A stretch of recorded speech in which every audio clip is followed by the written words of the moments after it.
क्या तुम्हारे साथ भी ऐसा होता है? तुम अपने बाल सेट करते हो, मिरर में देखते हो और लगता है हाँ आज तो मैं परफेक्ट लग रहा हूँ, लेकिन फिर 1 से 2 घंटे बाद जब दोबारा मिरर देखते हो तो बाल फिर से एकदम फ्लैट। भाई उस टाइम जो दिमाग खराब होता है मैं समझता हूँ, और तब दिमाग में एक ही थॉट आता है, शायद मेरे बाल ही ऐसे हैं, मेरी तो जेनेटिक्स ही ऐसी है। मुझे भी पहले ऐसा ही लगता था। देखो हो सकता है तुम्हारे बाल फ्लैट हो, लेकिन तुम भी जाने अनजाने में अपने बालों को और ज्यादा फ्लैट बना रहे हो। हर छोटी गलत हैबिट, हर गलत वॉश रूटीन और हर हैवी प्रोडक्ट जो वॉल्यूम का प्रॉमिस करता है, धीरे धीरे तुम्हारे बालों को और पतला और लाइफलेस बनाते जा रहे हैं। और अगर अभी तुमने इसे ठीक नहीं किया तो जो फ्लैट लुक अभी टेम्पररी लग रहा है भाई वो परमानेंट बन जाएगा। लेकिन टेंशन मत लो, तुम्हारा भाई इसे फिक्स कर देगा। सिर्फ 5 सिंपल फिक्सेस हैं, और अगर तुमने उन्हें सही तरीके से फॉलो किया तो ये फ्लैट लुक लिटरली रिवर्स हो सकता है और तुम्हारे बालों में प्रॉपर वॉल्यूम नजर आने लगेगा। Fix number 1, avoid over washing. देखो मैं पहले अपने बालों में बहुत शैम्पू करता था, इवन जब नहाता था तब करता था। मुझे लगता था शैम्पू करने से बाल क्लीन होते हैं, और बात सही है, क्लीन होते भी हैं, लेकिन ये बात कोई ओपनली नहीं बताता। जितने ज्यादा क्लीन बाल उतने ज्यादा फ्लैट, और यही रीजन है कि चाहे कितने भी अच्छे प्रोडक्ट्स लगा लो, बाल फिर भी फ्लैट ही दिखते हैं। देखो हर बार शैम्पू करते वक्त तुम सिर्फ डर्ट नहीं हटाते, तुम वो नेचुरल ऑयल्स भी निकाल देते हो जो बालों को शेप देते हैं। यही ऑयल्स बालों को ग्रिप देते हैं, टेक्सचर देते हैं, जिससे फाइनल वॉल्यूम नजर आता है। लेकिन जब ये ऑयल्स हट जाते हैं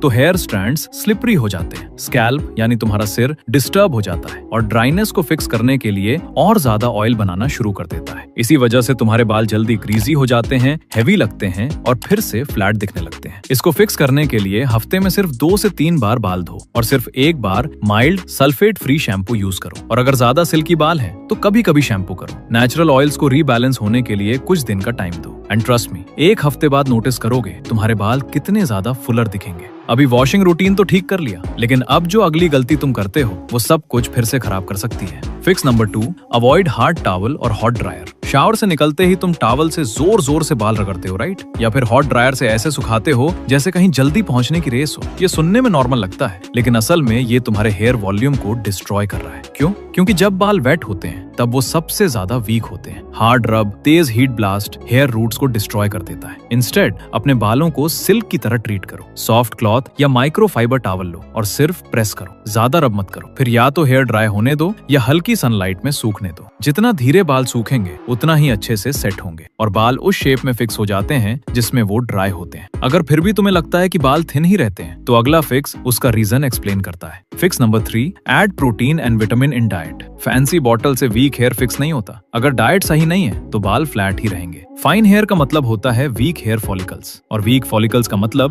प्रोटीन प्रॉब्लम। केराटिन जिससे बाल बने होते हैं वो प्रोटीन ही है। और यहाँ एक इम्पोर्टेंट ट्विस्ट है, विटामिन ए डिसाइड करता है कि तुम्हारा स्कैल्प कितना नेचुरल ऑयल बनाएगा, और वही ऑयल हेयर को लिफ्ट, ग्रिप और शाइन देता है। तो रियल फूड खाओ जिसमें प्रोटीन और विटामिन ए प्रेजेंट हो, जैसे eggs, carrots, milk, yoghurt, nuts etcetera. And trust me, कुछ दिन बाद तुम्हारे बाल अंदर से स्ट्रॉन्ग फील होने लगेंगे। और अब जो अगली गलती है जो लोग रोज करते हैं, जिससे पूरे दिन बाल फ्लैटन रहते हैं। Fix number 4, stop over combing. बार बार कोम करने से तुम धीरे धीरे बालों का नेचुरल टेक्सचर खत्म कर रहे होते हो, strand by strand. Fine hair पहले से ही नाजुक होते हैं, उसे परफेक्टली सेट रहने की जरूरत नहीं होती, उसे बस थोड़ी स्पेस चाहिए। बार बार कोम करने से हेयर रूट्स फ्लैट हो जाती हैं, नेचुरल वेव पैटर्न टूट जाता है, जिससे बाल और भी थिन दिखने लगते हैं। कोम की जगह फिंगर्स यूज करो। लिफ्ट अप करना हो, पार्ट बनाना हो या शेप देनी हो, सब कुछ फिंगर्स से करो। कोम सिर्फ 1 बार यूज करो, और वो भी तब जब बाल क्लीन और पूरी तरह ड्राई हो। And one last, avoid heavy conditioners. तुम्हें लगता है कंडीशनर बालों को नरिश करता है? मुझे भी पहले ऐसा ही लगता था, लेकिन सच ये है वो उन्हें चोक कर रहा है। ज्यादातर कंडीशनर्स ड्राई और थिक हेयर के लिए बने होते हैं, फाइन हेयर के लिए नहीं। ये हर बाल को सिलिकॉन और ऑयल से कोट कर देते हैं। ऊपर से स्मूथ फील आता है, लेकिन अंदर से बाल और फ्लैट और हेवी और लाइफलेस हो जाते हैं। सिंपल ट्रूथ समझो, जितना ज्यादा मॉइस्चराइज करने की कोशिश करोगे उतना ज्यादा वॉल्यूम कम होगा। इसके अलावा वॉल्यूमाइजिंग कंडीशनर या लाइट वेट स्प्रे यूज करो, और कभी भी स्कैल्प के पास मत लगाओ। रूट्स को क्लीन रखो, एंड्स पे लगाओ। यही बैलेंस बालों में हल्का सा नेचुरल उछाल देता है। अगर फिर भी तुम्हें लगता है कि बाल थिन ही रहते हैं तो इसका एक रीजन हो सकता है तुम्हारा बार्बर, क्योंकि ज्यादातर लोकल बार्बर को टेक्सचरिंग और लेयरिंग सही से नहीं आती। और तुम्हें पता ही है कि हाई वॉल्यूम के लिए हेयर का टेक्सचर्ड होना कितना ज्यादा इंपॉर्टेंट है। तो स्क्रीन पर दिख रही वीडियो पे क्लिक करो, मैंने वहाँ प्रॉपर एक्सप्लेन किया है कि अपने बार्बर को कैसे ट्रेन करना है।